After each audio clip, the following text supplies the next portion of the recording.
Alhamdulillah. Alhamdulillah. Kita tanpa latihan jadi. Nah, iya.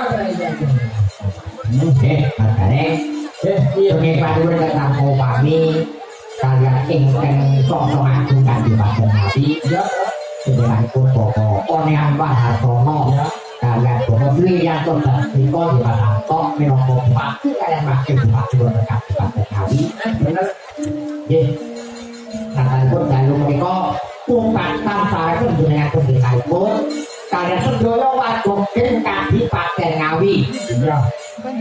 Nah, yang namanya acara ini kupatan ya, pumpatan bukti halal bihalal iya halal bihalal. halal bihalal Acara ini halal bihalal. Oke, coba saya aku tak takon karo kowe.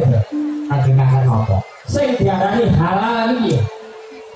ngeten nggih nggih jadi jeneng anut kadewasa kula ngaten mawon oke kesan digenane enten sing luwih pono nek halal itu sak kertos kula iku nggih sah resmi utawa entuk wonten mawon gampangan Halal iki sah resmi oleh. nggih mawon Ya kok terus halal itu.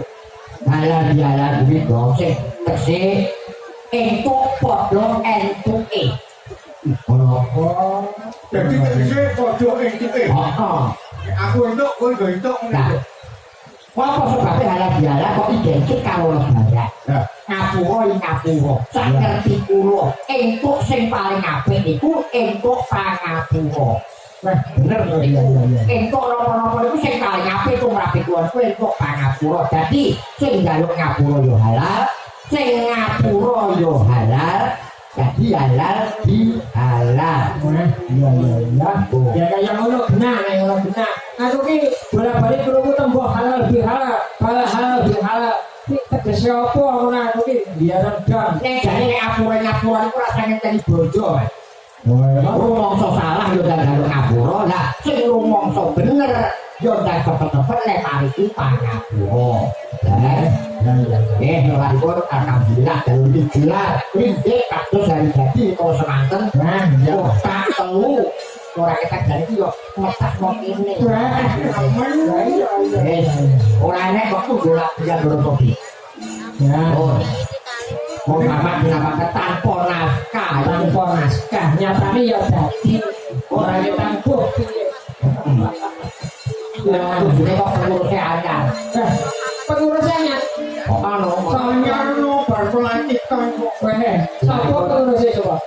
ini orang sebutnya juga sebutnya Wis dicoba. Wis disebut ke pas kok kali krono iki abian iku anak-anak kula putu-putu kula bapak Ngawi iso manunggal dadi iki kaya biyen amin Awake dhewe iki anu dadi wektu wae ya. lan gitu Awake dhewe iki arep ngotot. ah Upama laris wis biyen-biyen nyatane aku ya ora laris. Nek ayo tro. Apa arep badan sik karo Kang Petro karo Gareng. Iya. Mana lebaran. Badan sik aku nek kene lak paling nom aku ngobrol sama dalem sampean. Karo Kang Gareng. Yo sepiro jene rumput ku tro karo Kang Gareng.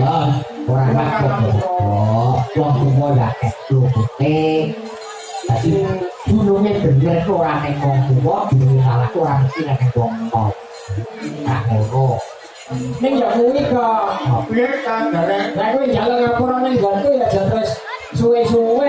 Lho, lha nyapur. Lah sing kok inget iki gak sae kira-kiranya apa-apa ya. Ngerti dhewe nak dine iki ora pati goblok duit ya gelem enek kowe cah.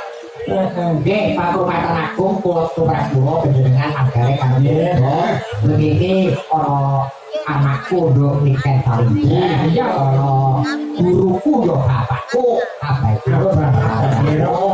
bono guruku matiku yo iki kepareng mrene Nyatane iki karo Abah Sakirat ya diampini kelire kan. ayo Wis pokoknya butuh apa-apa ki sowan Abah wis to. ah contoh begini gue jakone go apa omong semebang kebayang karo iki dijane omong abai karo niken Nah iya. ora wae dhewe iki gablak apa ya Ya. Mane guni kan datang wis ya. Makanya partai tambahan ya.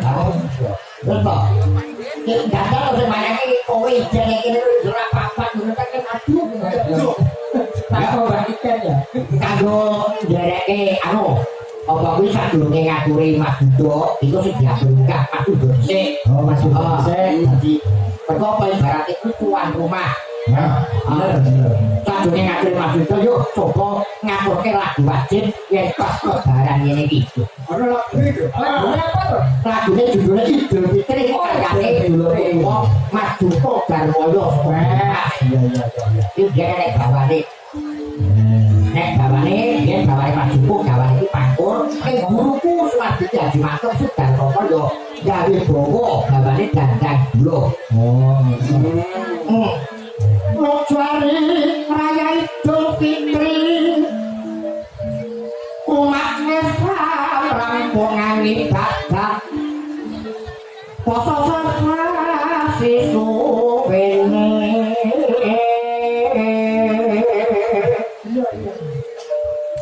kameper pomo nafsu mung gayo suci ning diri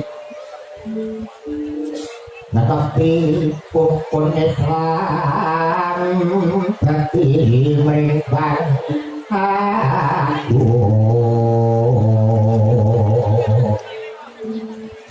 terus ono halal bihalal di ngapura sama tapak ning di aran adrumi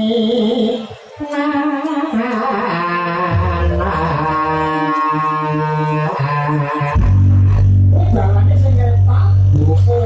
Lagi ya mantap suka Tapi haji mantap sudah. Jangan gagal yang terus lagunya ini sing ngerepak. Mas dukung Darmoyo Wah. pokoknya para guru kepanikan yang ono lembah ukur ono dua putih ono dua rizki ono dua tiga ono sopo tadi bilang ono warga warung yo banyak apa lagi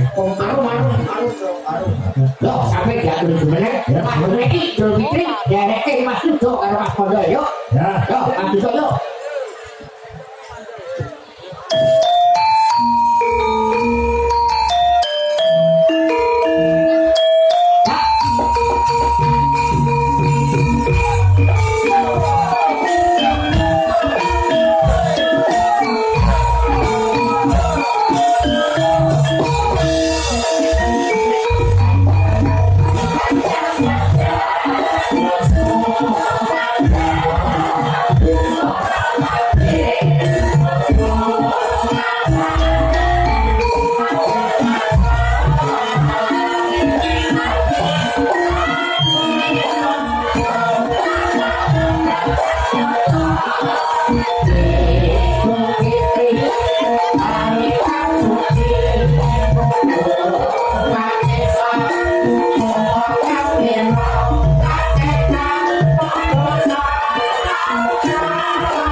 Wilujeng dalu Mas Petro, Mas Gareng, Mas Bagong. Aduh, Mas Mondol.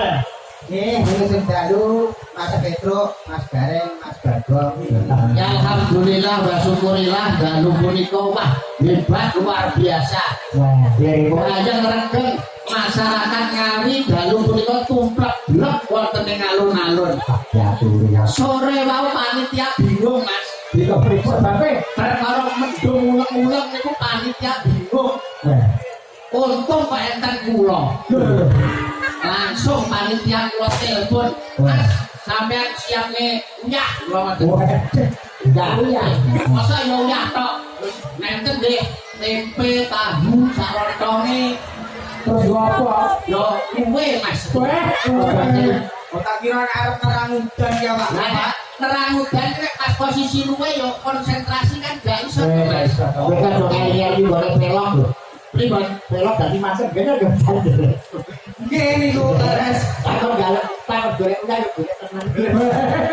Iki asline perkara meriah malam hari ini mboten napa-napa. Bapak, Suasana bisa seterak malam hari ini. Ini mergo dalu punika wonten dagelan sing rupanipun kaya cok bakal. Kaya cok bakal. Lah kuwi iki Cok bakal ki ndoke siji kok. ndokmu.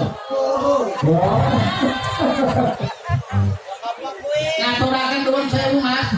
Kula ingkang becik, kula ingkang sae, kula ngaturaken minal aidin wal faidin. Mohon maaf lahir batin. Tamanipun sedaya para warga masyarakat Ngawi, Pak Bupati, Pak Wakil Bupati, jajaran Napa OPD sedayanipun, Pak Camat, Pak Lurah lan sedayanipun mesti kathah lepat mugi lebur wonten ing dinten Riyadin punika. amin.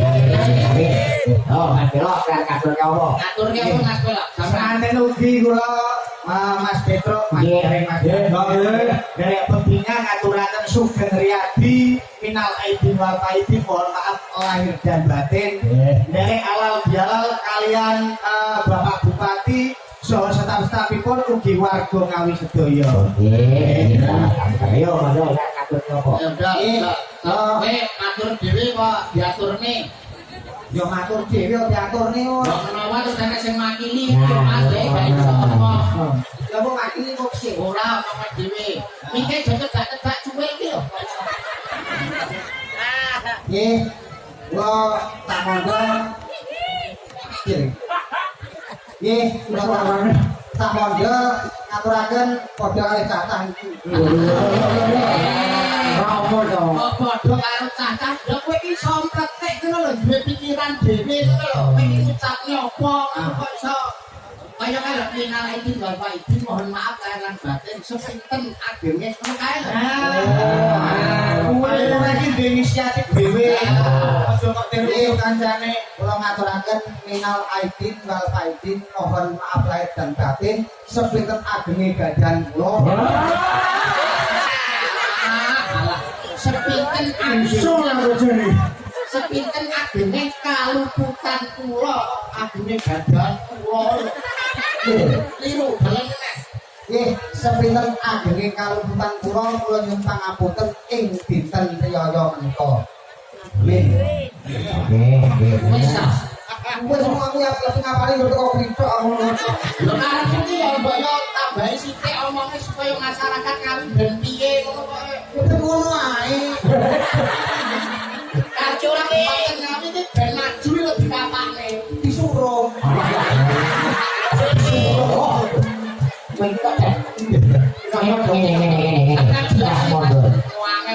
Lalu ini ya dirawungi Pak Orik, dirawungi Pak Anto, Pak Bupati, Pak Wakil Bupati. Itu ada misi-misi itu mau ngambil. Mau ya, ini iso ngekei gol Pak Orik itu loh. Kumpul iki sak ngono bae lalu-lalu iki. Ini lho Mas Mondol maksude. Kok aku ini dompet ilang. Dompet ilang. Maksudnya awakmu nek kene piye carane nglendahno para tamu ki piye lah ngono. Oh, biasa kok kaya lugu dhewe. Angel lho Mas. Masyarakate ben piye ngono lho. Kene ngono ae. Ngawi iki ben maju dikapane. Disuruh. Angel ngomong karo modalnya angel. Angel lho, angel. Angel meli rasa digarap. Pada kuwi Bisa wis-wis wae. Ngene lho, panggung iki ben ketok. Piye ya, ben ketok murung piye. Oh, dijoki bensin aku jopo. Muruk iki. Tegese murung ki suasanane ben ketok gaya, ben ketok gundhek, ben ketok rame. Ngono lho. Lah nek awake nuwun sewu nggih Mas, tentang nggih. Cara panjenengan kula Mas Mondol ku nek ibarate cara seniman kan isih junior. nah iya Nuwun sewu ya ngomongke bab halal bihalal utawa bab kepatan ben nyuwun pangapunten elek sing luwih ana sing luwih senior tapi tesih tengah blak iki Pak. Oke, benar kuwi. Saya pun Telepon kok sapa? telepon mau nganggap-nganggap lu menolak. wow Jadi ya lebih kontrolnya Surabaya Pak. Nggih, nggih. Tahu saking Surabaya. Karo Ibu Gubernur, karo Kofifa. Gubernur. Dialal Mas Joko. Nggih, kami iso halal dialal. Ini tradisi sing anane ya ning Indonesia, sing anane ning Nuswantara, ora ana ning negara liya. Tradisi halal bihalal ini asli produk dari Kiai Nusantara dari Indonesia Mas Joko. Termasuk mungkin nah ini lah ini pun kedadipun uri-uri kudu dilestareke paling ora awake dhewe kudu bisa nyengkuyung supaya bagaimana halal bihalal ini tetap anak putu iso mengenang ngono ya ngono to Yo, jadi tradisi itu ora iso ilang nang Indonesia Malaysia ya ora ono, ora ono ora ono. nah lan nek malah iso negara liya itu malah iku Indonesia iso sakit ora iki akhirnya kono melu ini mergo apa? Iki budaya kuwi aneh-aneh sing babar kaidah muncul ing kerukunan. Ya toh? Dadi iso iki kok ditiru negara liya kok tetap. Oh, Indonesia menika sugih yenipun budaya kok ngasani wong tembunge ndae mawon rum ucarane bangsa dumunung ana luhuring budaya. Kebesaran, kemegahan, kehebatan sebuah bangsa bisa dilihat dari budayanya. Indonesia itu sugih banget budaya mulai saka Aceh nanti Papua saka Sabang Merauke Pulau Myanmar sampai Pulau Rote wis sugih nggone budaya ning sakala mangsane enten sing wong nggone dhewe iki sok lali teng budayane dhewe sakala mangsane wonten wong karo budayane dhewe ora ngerti wayang ora ngerti budaya